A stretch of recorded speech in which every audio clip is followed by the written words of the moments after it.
Hey everybody, this video is on John Brown. He's also known as the father of the Pilgrims and the grandfather to the United States of America. Both of those are pretty important claims, so let's start to learn a little bit more about this man.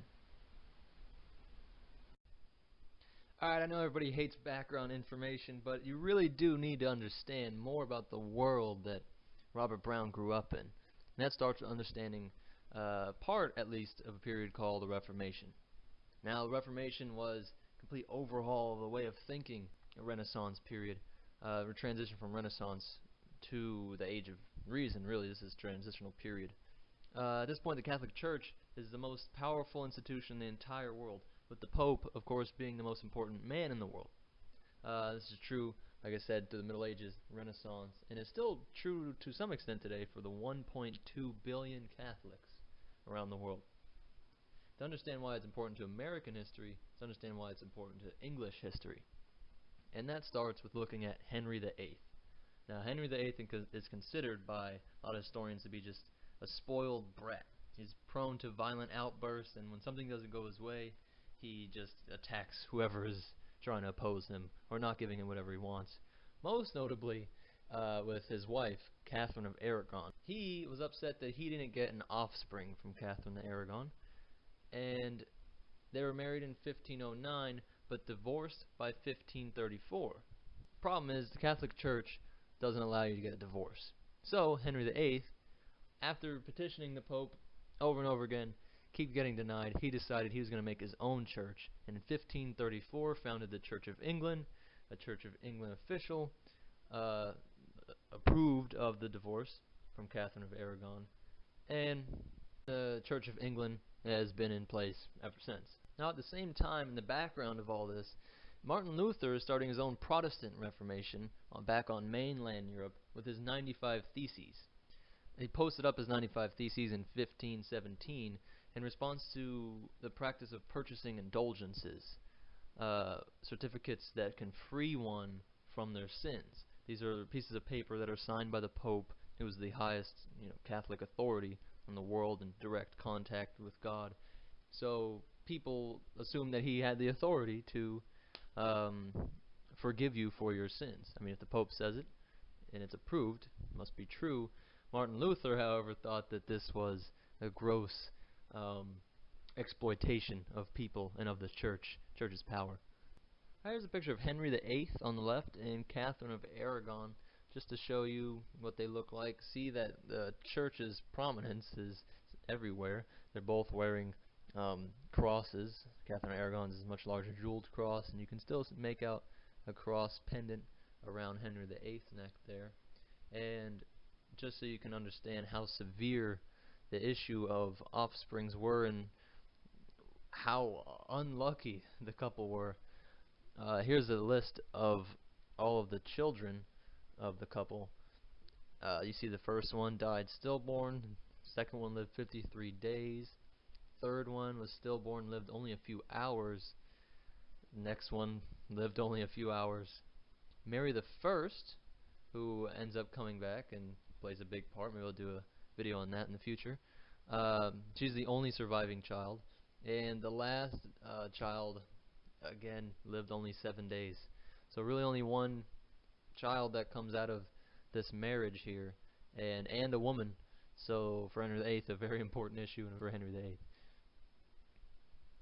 This is the last time I'll talk about the background, but it is still very important to understanding the world that Robert Browne grew up in, was born into. Henry VIII, when he died, he left his kingdom to a son from one of his other wives, Edward VI. He pretty much continued on his father's path of clearing out some of the Catholicism in England and trying to establish the Church of England as a power. When Edward dies, however, he's succeeded by his sister Mary. That's the same Mary that was born from Catherine of Aragon. What she does is she returns the whole country back to Catholicism, and then ends up brutally killing a lot of the Protestants, a lot of the Church of England followers in her reign, which didn't last very long, only 5 years before she died and succeeded by her sister Elizabeth.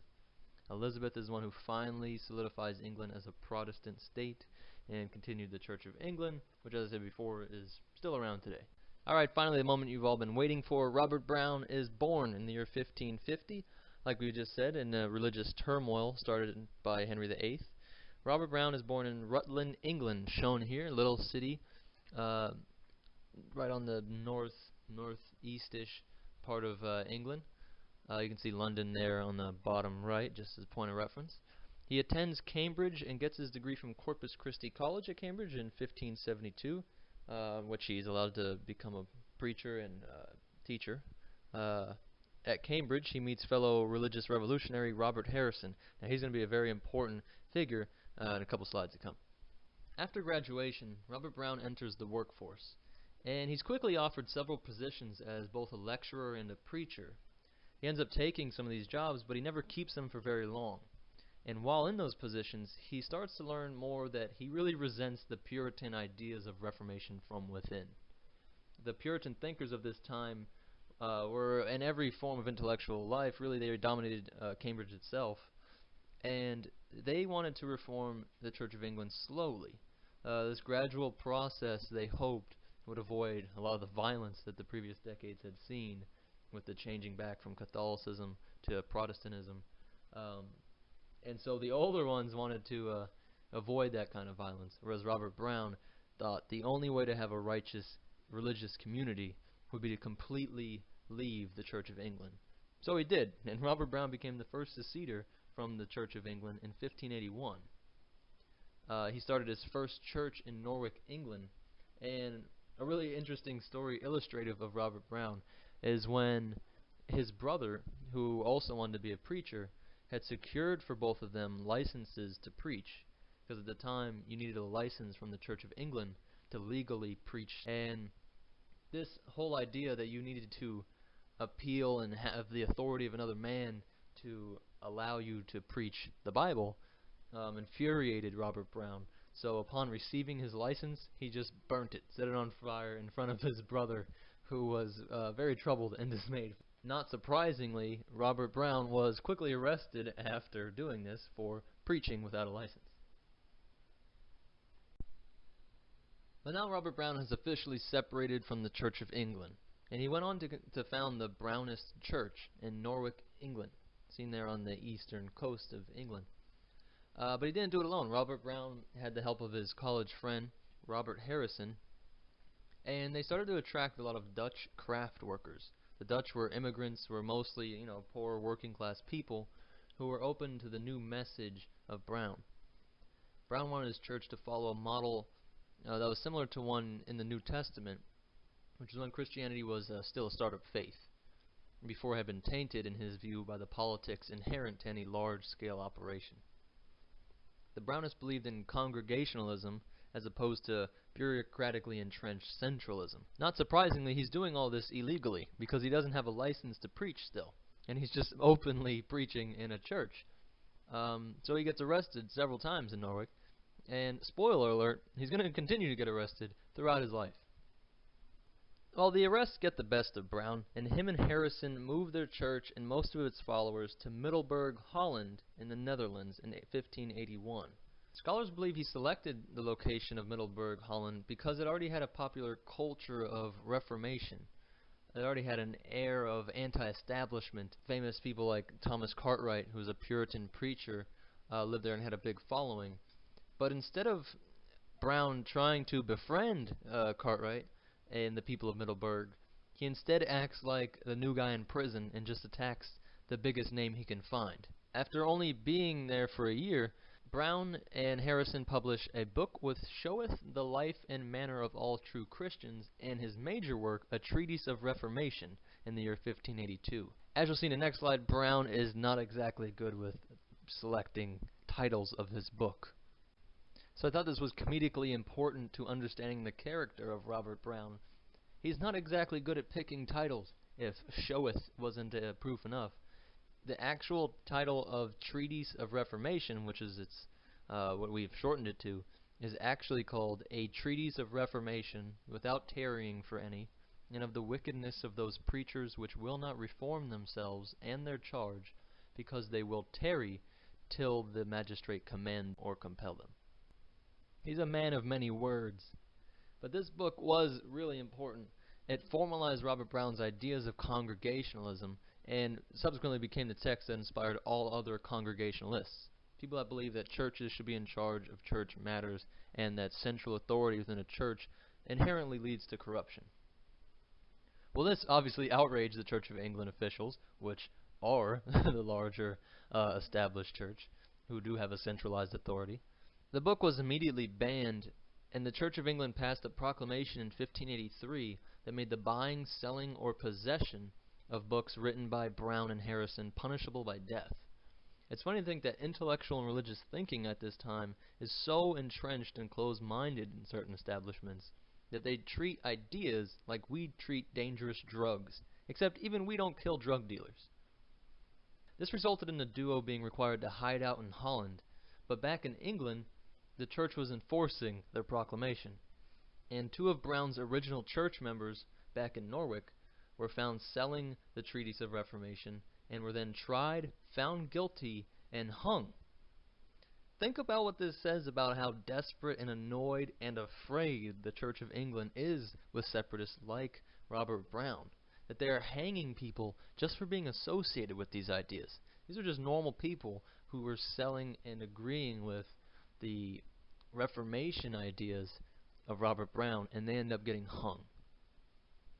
Well, in a bizarre twist, we get to see how congregationalism, popular opinion, can turn on its founder sometimes. In the same year that the proclamation against him, the people of the congregation of Middleburg wanted their leader to be Robert Harrison instead of Robert Browne, and they voted him out. Ironically, using the concept that churches should be ruled by a congregation and altered eternally against Browne himself. Following his deposition, Browne picks up and decides to relocate again with a few of his still dedicated followers, and he sets sail for Edinburgh, Scotland. Well, the third time was definitely not a charm for Robert Browne. Norwich was a fail, Middleburg was a fail for Browne, and Edinburgh was an epic fail. Scotland was full of Calvinists, and so when he arrived, they all called him to explain why and for what purpose he wrote the Treatise of Reformation, and they were not impressed with his answer. They sent him to jail again, but he wasn't there for too long, and he hit the road once he was out, trying to preach to the Scottish countryside, and although, as seen on the right, is quite beautiful, it is quite not receptive to Brownists, and at age 34 he heads back to his home of Rutford, England. After his homecoming, Robert Browne continues to be a revolutionary at home. This is near 1586, and he keeps publishing inflammatory works. Because he's still writing things that annoy the church, he's brought to a hearing by the Bishop of London to explain the infamous Treaty of Reformation, but is released so he can get better from his illness at his home. But in classic Brownist fashion, as soon as he recovers, he continues preaching without a license and writing. At this point, he is just completely ignoring the Church of England's authority. On the right, you have an official document, and although it's from 1701 and in the American colonies, you can see that a lot of the language would have been the same for Robert Browne in 1586, and it's an official statement claiming that whoever was being accused here was preaching without a license and without the authority and the approval of the Church of England. Unsurprisingly, Browne is summoned again to another hearing, this time from the Bishop of Peterborough, for his continued preaching without a license and publishing of inflammatory works. But this time, he doesn't even bother to show up to the hearing. He's never spent a long time in jail, and even though he had many visits, he obviously didn't have much of a respect for establishment. So this time, the Church of England decides to step it up a notch. This time, Browne is excommunicated, as illustrated by the gentleman on the right.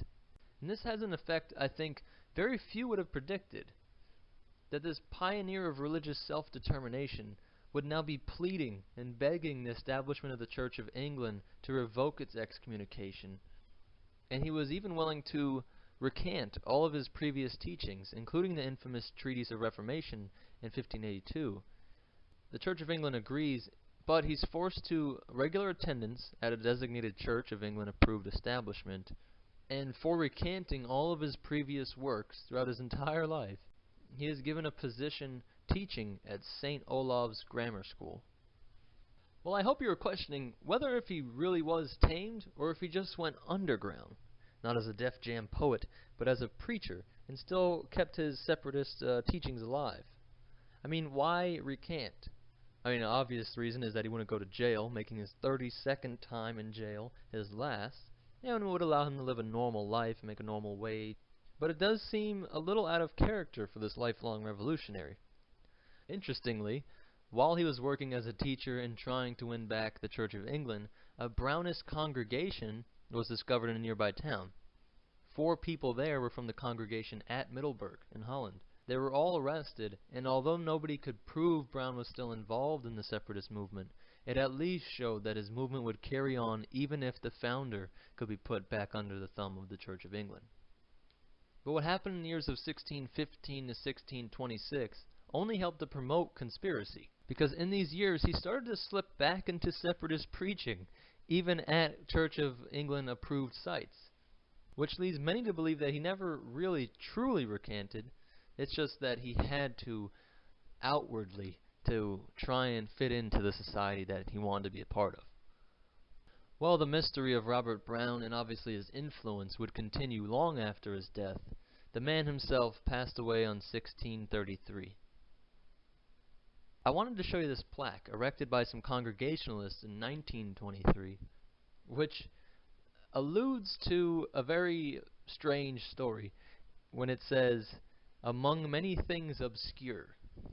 Obscure is a good way to describe the ending of Robert Browne, and it can be seen as a sad, short synopsis of his life in general.